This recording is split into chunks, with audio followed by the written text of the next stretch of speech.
going on, people? Welcome to the player ratings show for Man United's trip to the DW Stadium against Wigan. We won 2-0. It doesn't feel like we won 2-0. It feels a bit crap, to be honest with you. 94 minutes that we will not get back. But we did win. We are through to the next round of the FA Cup. And the ratings are the ratings. You know what I'm saying? Can't shy away from the ratings. So let's get straight into it. Andre Onana had nothing. Actually, he had one save to make, which was a very important save considering the time of the game it was as well. So he made that save, good save. Other than that, hardly touched the ball. When he did, it looked like he was so bored. He was just trying to, make some passes that were a little bit extravagant. Kicked it out a couple of times and then just basic passes. After that, I'll give him a 6. Didn't do anything wrong. Made a big pass. Yeah, like I said, kicked it out a couple of times. But other than that, he was fine. Nothing there. Right back, Aaron Wan-Bissaka. Average game, 6. Didn't really offer loads going forward. Couple of passes forward that led to some attacking opportunities, but it wasn't like he was bombing on and making loads happen. I wouldn't say that. But he did his job, which was fairly easy for him. So average 6. The Ghost of Rave the Phantom, Mr. Raphael Varane, 6. In control of everything, never in trouble. Took a little whack to the face. So that probably would have hurt. But yeah, he played one bad ball and then made one silly foul where I was like, why did you do those two things? But again, other than that, had nothing to do, so I've got to give him a 6. Same with Johnny Evans. Johnny Evans played one bad ball as well into midfield to nobody. But other than that, you can't really judge these guys. They had absolutely nothing to do apart from the one chance that Wigan had. The defence was pretty much unfazed all game, as you would expect. So 6 for those two centre-backs, Johnny Evans and Raphael Varane. And then obviously left-back Diogo Dalot gets the goal. Checks the pulse, typical Dalot fashion. He's synonymous with them. You know what I'm saying? He's done them a couple of times. Them outside the box, wrap his foot round it. One against Sheffield United. Remember one against Dortmund on tour, even though we lost that game. And then one again tonight as well. I remember a goal against. He scored one against Forest last year as well, like that.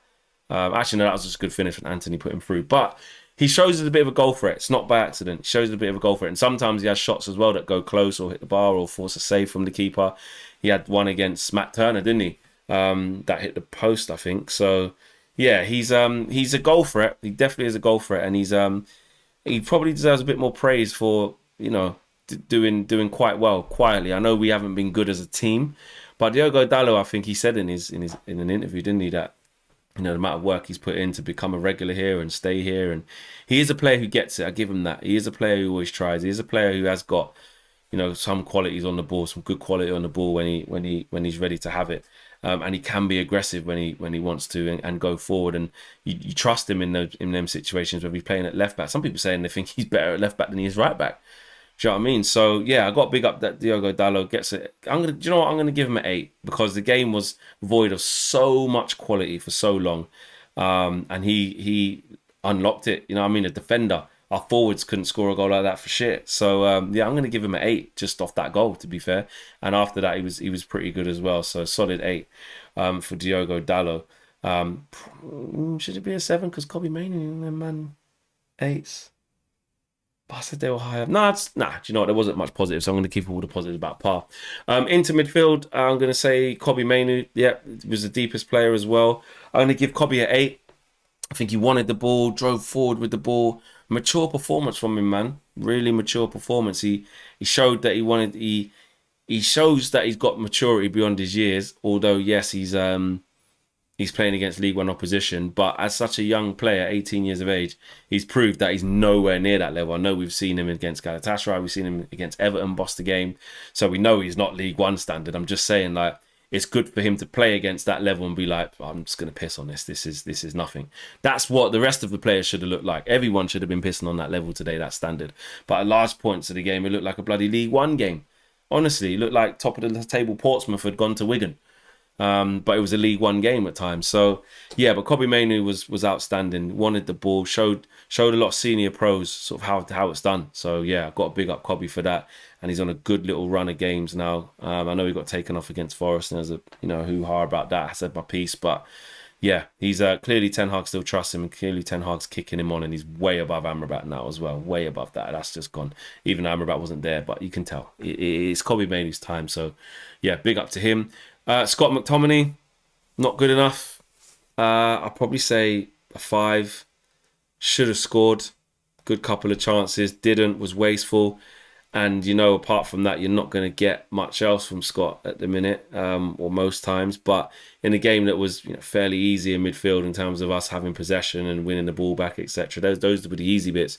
The bits that could have excelled Scott McTominay, which was a game for him, was arriving late, getting chances in the box, which he did get chances.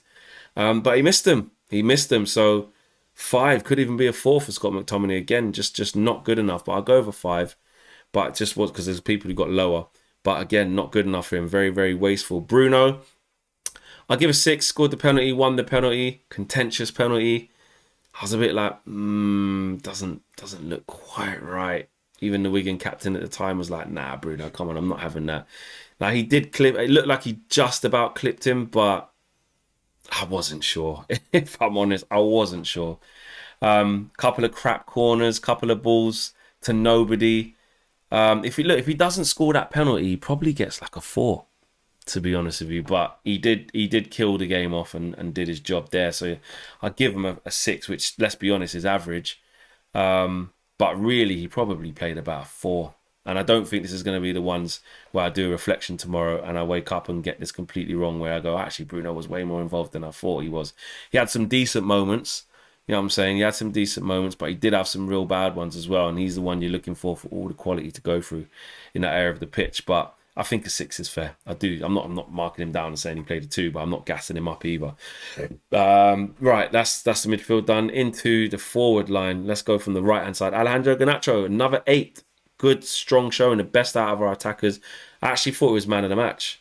Even though it wasn't enough to get a 9, I could probably bump Dallo down to a 7 and keep Kobe and Garnacho at an 8. That's probably the smartest thing to do. So yeah, maybe I will do that. But he was good. He was good. Both sides getting changed. Should have had assists. Could have had a couple goals himself. 4 saves from the keeper. You know, hit the crossbar of a shot from his left foot coming in off the right hand side. Couldn't see Rashford coming in off the right hand side, shooting on his left and feeling that kind of confidence. And he's just in his zone right now. He's just getting better and better, isn't he? There are games where obviously he struggles. There are games where obviously he's not up to it and he's feeling it physically, and it's, you know, men against boys, etc., etc. But he also showed he can piss on that level, and that's what you want to see. That shows that they're where they belong at the moment, and that's trying to be a regular in our starting 11 in the first team, and showing that they're way above these types of levels today as youth players. And he and Kobe Mainoo did that, so they get solid 8s. Rasmus Højlund missed so many sitters, man. 4. Really poor. Like, the chances he had, he should have scored. It wasn't a lack of service today. It wasn't feeding off scraps today. He could have feasted. He could have had a banquet today. He literally could have had the match ball. You know what I mean? First hat-trick in English football. Those are the sorts of things you do when you go to Wigan away. 17th in League One, FA Cup 3rd round.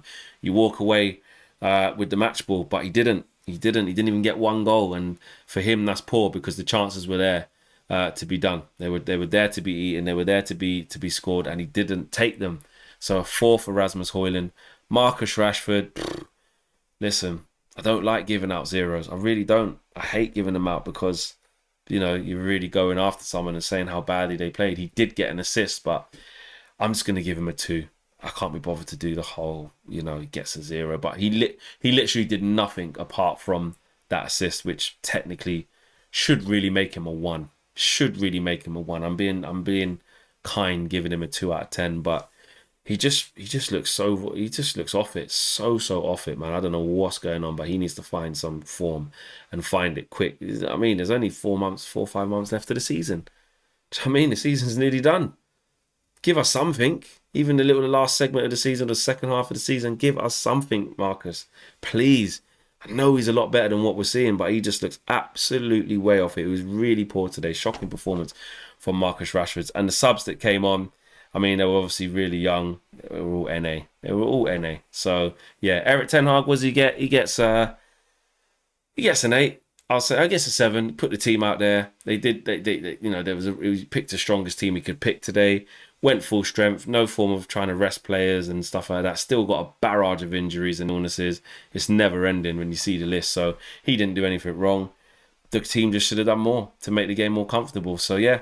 That's my player ratings. Let me know if you agree or disagree. Smash a like on the video. Subscribe to the channel if you are new. Man of the match. Garnacho or Kobe Mainoo. I want to give it joint. I'll give it joint. I'll give it Garnacho. Anyway, take care. Peace.